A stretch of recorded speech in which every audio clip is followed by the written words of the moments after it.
Deborah wird nämlich beginnen. Es geht diesmal um ein Haus, um eine Familie, um ein Stadtviertel, um das East End. Und in diesem Haus, da wohnt in einer Seitenstraße die junge Familie, das Ehepaar Sandra und Naz. Die beiden sind ganz wichtig, zusammen mit ihrer Tochter Charlotte. Sandra ist eine Künstlerin mit eigenem Atelier und ihr Mann ist Rechtsanwalt.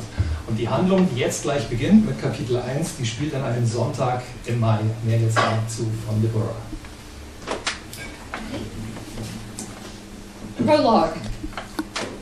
Umas sumas, we are shadows. Inscription on the sundial of the Huguenot Church, now the Jami Masjid Mosque on Brick Lane.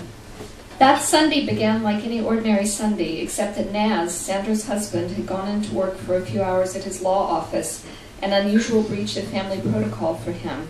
Having pushed aside her initial irritation, Sandra had decided to use the time for one of her own projects, and after breakfast and chores, she and Charlotte had gone up to her studio on the top floor of the house. After 2 hours' work, Sandra stepped back, frowning, from the swatches of fabric she had pinned to the muslin stretched over the work frame in her studio.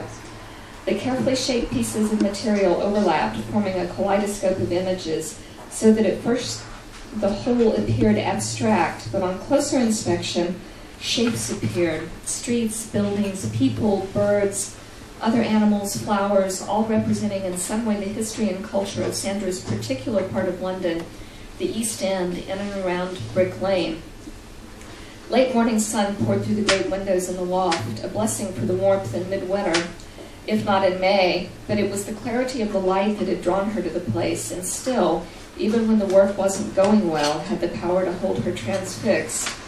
She and Naz had bought the Fournier Street house more than a decade ago, when they were first married, disregarding rising damp, crumpling plaster, and minimal plumbing, because Sandra had seen the potential of the studio space. And it had been affordable on Naz's solicitor's earnings while Sandra was still in art school.